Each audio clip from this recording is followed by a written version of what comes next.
कहानी की शुरुआत बेन नाम के एक फर्स्ट ऑफिसर से होती है। उसकी पत्नी उसे फोन पर घर लौट आने के लिए कह रही होती है। दोनों अपने बेटे की बीमारी की वजह से अंदर ही अंदर टूट चुके थे। पत्नी कहती है कि तुम हर चीज से भागना बंद करो। उसी समय एयरपोर्ट पर डैन नाम का एक पैसेंजर खड़ा था। उसके चार्जिंग केबल में खराबी थी और उससे धुआं निकल रहा था। फिर भी वह अपना पावर बैंक लाल रंग के बैग में रख देता है। नियमों के मुताबिक ऐसा सामान चेक्ड बैगेज में नहीं जाना चाहिए, लेकिन वह इसे नजरअंदाज कर देता है। आगे बढ़ते हुए बेन की मुलाकात कोरा नाम की एक छोटी लड़की से होती है। उसे फ्लाइट से बहुत डर लगता था। वह बेन से पूछती है, क्या आप कैप्टन हैं? बेन हंसकर कहता है, नहीं, मैं फर्स्ट ऑफिसर हूँ। इस पर कोरा तुरंत बोलती है, इतनी उम्र हो गई और अभी तक कैप्टन नहीं बने? बेन मुस्कुराकर जवाब देता है कि जिंदगी हमेशा सीधा रास्ता नहीं देती। कोरा अपने पिता, सौतेली माँ और सौतेले भाई फिन के साथ सफर कर रही थी। उसकी असली माँ ने उसकी सुरक्षा के लिए उसके कपड़ों में GPS ट्रैकर लगाया हुआ था, जिसे कोरा अपने फोन से देख सकती थी। इसी बीच लापरवाही की वजह से डैन का लाल बैग बिना सही जांच के कार्गो में लोड कर दिया जाता है। ये फ्लाइट लॉस एंजलिस से शंघाई जा रही थी। प्लेन में कुछ ई स्पोर्ट्स प्लेयर्स भी मौजूद थे। एक अमेरिकी खिलाड़ी चीनी खिलाड़ियों का मजाक उड़ाने लगता है। उसकी टीम का कैप्टन अपने साथी का साथ देता है, लेकिन कोच बीच में आकर माफी मांग लेता है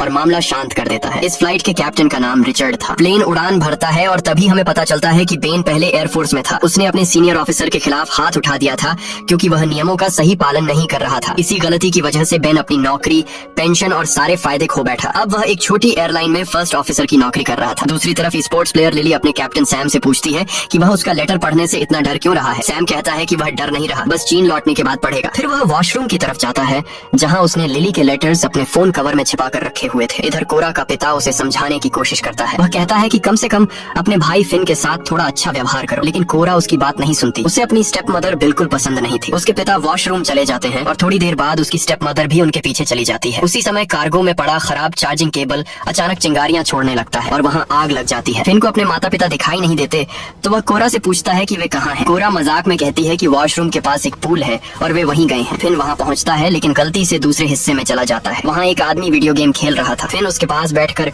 उसके साथ खेलने लगता है। कॉकपिट में अचानक वार्निंग आती है। कार्गो कंपार्टमेंट में स्मोक और फायर डिटेक्ट हो चुकी थी। बेन तुरंत फायर सप्रेशन सिस्टम एक्टिव करता है, लेकिन सिस्टम सही तरह से काम नहीं करता। हालात बिगड़ते देखकर वह रेडियो पर सबसे नजदीकी एयरपोर्ट की जानकारी मांगता है। उन्हें ग्वाम इंटरनेशनल एयरपोर्ट सबसे नजदीक मिलता है, जो करीब 400 नॉटिकल माइल्स दूर था। इसी दौरान कोरा अपने पिता को कॉल करने के लिए वॉशरूम की तरफ जाती है। वहीं प्लेन के 2 क्रू मेंबर्स फायर एक्सटिंग्विशर लेकर कार्गो में पहुंचते हैं और आग बुझाने की कोशिश करते हैं, लेकिन आग तेजी से फैलती है। जलता हुआ कंटेनर अपने बंधनों से छूट जाता है और आगे सरकते हुए कुछ सिलेंडर्स से टकरा जाता है। इसके बाद प्लेन के अंदर तबाही मच जाती है। सिलेंडर्स के फटते ही प्लेन के ढांचे में एक बड़ा छेद हो जाता है। सामान हवा में उड़ने लगता है और कई यात्रियों को चोट लगती है। इसी अफरा तफरी में लिली कोरा को पकड़कर सुरक्षित रखने की कोशिश करती है। सभी यात्रियों के सामने ऑक्सीजन मास्क नीचे गिर जाते हैं, लेकिन कोरा के पिता और स्टेप मदर वॉशरूम में बेहोश पड़े हुए थे। उड़ता हुआ सामान कई लोगों को घायल कर देता है। किसी तरह कैप्टन रिचर्ड प्लेन को नीचे सुरक्षित ऊंचाई पर ले आता है। फिर वह अनाउंसमेंट करता है कि अब प्लेन सुरक्षित ऊंचाई पर है और लोग ऑक्सीजन मास्क हटा सकते हैं। इस बीच डैन अपनी सीट से उठकर वॉशरूम में चला जाता है। उधर सैम वॉशरूम से निकलकर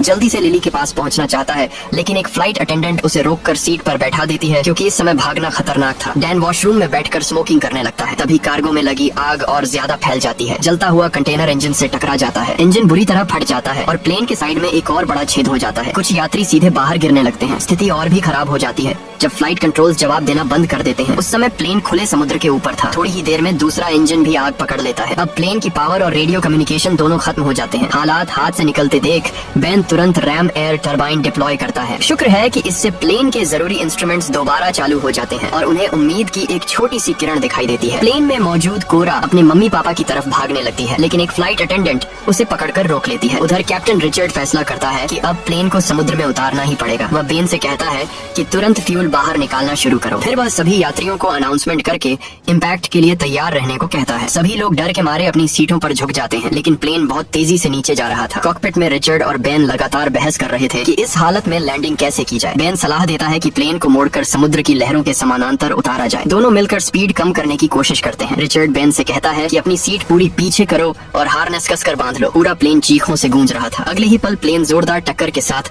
समुद्र से टकरा जाता है। पानी पर फिसलते हुए वह नीचे मौजूद चट्टानों से टकराता है। टक्कर इतनी भयानक होती है कि एक पंख टूटकर अलग हो जाता है और पूरा प्लेन पलट जाता है। फिर वह 2 हिस्सों में टूट जाता है। हर तरफ पानी भरने लगता है और कई लोग उसी टक्कर में अपनी जान गंवा देते हैं। कुछ समय बाद समुद्र में प्लेन के टूटे हुए हिस्से और लाशें तैरती नजर आती हैं। बचे हुए लोग मदद के लिए चिल्ला रहे थे। कॉकपिट में रिचर्ड बेहोश पड़ा था और पानी का दबाव लगातार कांच पर बढ़ रहा था। दूसरी तरफ फ्लाइट अटेंडेंट पेनी पूरे समय कोरा को पकड़े हुए थी। कोरा टूटे हुए प्लेन से बाहर का नजारा देखती है और समझती है कि प्लेन के 3 बड़े हिस्से अब एक दूसरे से काफी दूर पहुंचा चुके हैं। पेनी कोरा को वहीं रुकने के लिए कहती है और कॉकपिट में पहुंचती है जहां बेन रिचर्ड को सीट से छुड़ाने की कोशिश कर रहा था। तभी रिचर्ड को होश आ जाता है। वह बेन से कहता है कि क्रैश एक्स से सीट काटकर उसे बाहर निकालने की कोशिश करो। उधर प्लेन के बीच वाले हिस्से में सैम को एहसास होता है कि लिली अपनी सीट पर नहीं है। आसपास मौजूद ज्यादातर लोग बुरी तरह घायल थे। सैम बार बार लिली का नाम लेकर उसे पुकारने लगता है। दूसरी तरफ प्लेन का आखिरी हिस्सा उल्टा होकर पानी में तैर रहा था। वहीं फिन एक आदमी के साथ मौजूद था और फ्लाइट अटेंडेंट जोई भी उसके पास थी। इसी बीच लिली पानी में तैरते हुए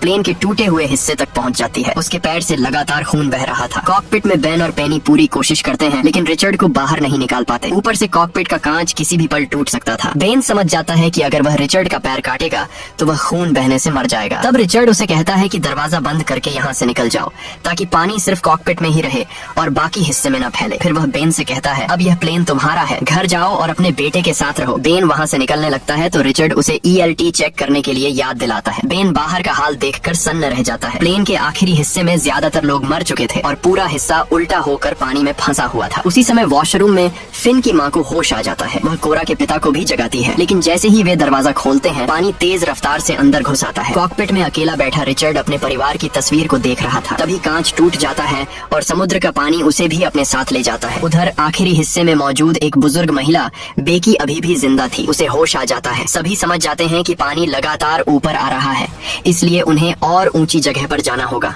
हर विमान में एक ELT यानी इमरजेंसी लोकेटर ट्रांसमीटर होता है। ये डिवाइस प्लेन की लोकेशन भेजती है। इस समय वह प्लेन के बीच वाले हिस्से में था। यह देखने के लिए कि वह अपने आप एक्टिव हुआ या नहीं, बेन को वहां तक तैर कर जाना पड़ता। बेन फैसला करता है कि वह खुद जाएगा। वह लाइफ राफ्ट पेनी और कोरा के पास छोड़ देता है लेकिन पेनी कहती है कि कोरा पहले एक प्रोफेशनल स्विमर थी। कोरा भी साथ चलने की जिद करती है क्योंकि वह अपने मम्मी पापा और भाई को ढूंढना चाहती थी। पेनी उसे समझाती है कि यहीं रुको और अपने जूतों का ध्यान रखना। इतना कहकर वह खुद पानी में उतर जाती है। पेनी के जाते ही कोरा समुद्र में शार्क्स देख लेती है। वह जोर जोर से चिल्लाकर पेनी को चेतावनी देने लगती है लेकिन पेनी उसकी बात सुन नहीं पाती। तभी बेन राफ्ट को पानी में उतारता है और दोनों पेनी की तरफ बढ़ने लगते हैं। दूसरी तरफ प्लेन के आखिरी हिस्से में फंसे लोग सिर्फ एक एयर पॉकेट की वजह से जिंदा थे। अगर वे बाहर निकलने के लिए दरवाजा खोलते तो पूरा हिस्सा डूब जाता और सभी मर जाते। उधर समुद्र में शार्क अब पेनी के बहुत करीब पहुंच चुकी थी। उसे दूर से कोरा की आवाज तो सुनाई देती है लेकिन शब्द समझ नहीं आते। अगले ही पल शार्क हमला कर देती है। बेन पूरी कोशिश करता है कि पेनी को ऊपर खींच ले लेकिन वह उसे बचा नहीं पाता। इसके बाद शार्क उनकी राफ्ट पर भी हमला करती है। बेन एक चप्पू से उसे पीछे हटाने की कोशिश करता है और किसी तरह उसे दूर भगा देता है। इसी दौरान प्लेन के बीच वाले हिस्से में मौजूद सभी लोग एक कोने में इकट्ठा हो जाते हैं। वजन एक तरफ आने से पूरा हिस्सा थोड़ा आगे खिसक जाता है। इसी बीच एक महिला फिसलकर पानी में गिर जाती है लेकिन वह किसी तरह खुद को वापस ऊपर खींच लेती है। उधर उल्टे पड़े प्लेन वाले हिस्से में जोई मैट के घायल हाथ पर पट्टी बांध रही थी। सभी लोग मिलकर डरे हुए फिन को शांत करने की कोशिश करते हैं। दूसरी तरफ प्लेन के बीच वाले हिस्से में सैम सभी से कहता है कि कुछ लोगों को वापस पानी की तरफ जाना होगा। उनका हिस्सा एक कोरल रीफ के ऊपर अटका हुआ है और अगर वजन कम नहीं किया गया तो यह कभी भी खिसक सकता है। लेकिन अमेरिकन प्लेयर हच उसकी बात मानने से साफ मना कर देता है। दोनों के बीच फिर से बहस शुरू हो जाती है। यहाँ तक कि हच का कोच भी मानता है कि सैम सही कह रहा है। जेसी पानी वाली तरफ जाने के लिए तैयार हो जाता है लेकिन हच अब भी अड़ा रहता है। उधर लिली जिस टूटे हुए हिस्से पर थी वह धीरे धीरे दूर बहने लगता है। घायल पैर के बावजूद उसे पानी में उतरकर तैरना पड़ता है। काफी मुश्किल के बाद वह मिड सेक्शन तक पहुँच जाती है। सैम उसे देखकर राहत की सांस लेता है और दोनों मिलते हैं। लेकिन तभी एक शार्क अचानक कोच पर हमला कर देती है। जेसी उसे बचाने की कोशिश करता है मगर वह भी शार्क का शिकार बन जाता है। ये देखकर हच का गुस्सा फूट पड़ता है। वह सारी गलती सैम पर डालने लगता है और उसकी पिटाई शुरू कर देता है। तभी बेन वहाँ पहुँचता है और हच को खींचकर अलग कर देता है। उधर प्लेन के आखिरी हिस्से में जोई कहती है कि वह नीचे तैरकर बाहर निकलने का रास्ता ढूंढ सकती है लेकिन मैट उसे रोक देता है। उसका हाथ टूटा हुआ था फिर भी वह खुद जाने की जिद करता है। बेकी उसे मना करती है मगर मैट नहीं मानता और एक हाथ के सहारे पानी में उतर जाता है। वह प्लेन के नीचे से रास्ता बनाते हुए आखिरकार सतह तक पहुँच जाता है। ऊपर आते ही वह जोर जोर से मदद के लिए चिल्लाने लगता है। तभी उसे कोरा के पिता दिखाई देते हैं लेकिन अगले ही पल एक शार्क उन पर हमला कर देती है और उन्हें निगल जाती है। ये देखकर मैट दहशत में चीखने लगता है। वापस मिड सेक्शन में बेन सबको बताता है कि वे लोग सच में बहुत भाग्यशाली हैं। प्लेन में कुल 293 लोग थे लेकिन अब उसे मुश्किल से 30 लोग ही जिंदा नजर आ रहे थे। यहाँ कुछ लाइफ राफ्ट भी मौजूद थी। बेन ELT यानी इमरजेंसी लोकेटर ट्रांसमीटर को ढूंढना शुरू करता है। उधर कोरा अब भी अपने पापा को ढूंढने में लगी हुई थी। आखिरकार बेन ELT चालू कर देता है और उसे पकड़ने के लिए डैन को दे देता है। तभी दूसरी तरफ एक शार्क कोरा की तरफ बढ़ती है और बेन दौड़कर उसकी जान बचा लेता है। लेकिन परेशानी यहीं खत्म नहीं होती। उनकी एक राफ्ट बहकर दूर चली जाती है और मिड सेक्शन में फिर से पानी पानी भरने लगता है। इसी अफरा तफरी में डैन के हाथ से ELT छूटकर समुद्र में गिर जाता है। उधर सैम एक सूटकेस का सहारा लेकर अलग तैर रहा था। उसके साथ बेहोश पड़ा हच भी था। जब बेन डैन से ELT मांगता है तो डैन बताता है कि वह पानी में गिर चुका है। ऊपर से वह उल्टा बेन को ही सुनाने लगता है कि अगर वह इतना जरूरी था तो खुद पकड़ कर रखना चाहिए था। इसी दौरान कोरा दूर सैम को तैरते हुए देख लेती है। बेन समझ जाता है कि अब उन्हें भी बचाना पड़ेगा, लेकिन तभी चारों तरफ शार्क्स घूमती नजर आने लगती हैं। डैन वहां जाने से मना कर देता है। वह अपनी जान खतरे में नहीं डालना चाहता था। गुस्से में वह बेन को मुक्का भी मार देता है और कहता है कि यह सब उसी की गलती से हुआ है। लेकिन बेन भी उसे जवाब में मुक्का मारता है और साफ कह देता है कि वे लोग वहां जाएंगे और डैन भी उसके साथ आएगा। कुछ देर बाद बेन और डैन सैम और हज तक पहुंच जाते हैं। शार्क्स लगभग उन तक पहुंच चुकी थीं, लेकिन बेन सही समय पर दोनों को बचा लेता है। दूसरी तरफ उल्टे पड़े प्लेन के हिस्से में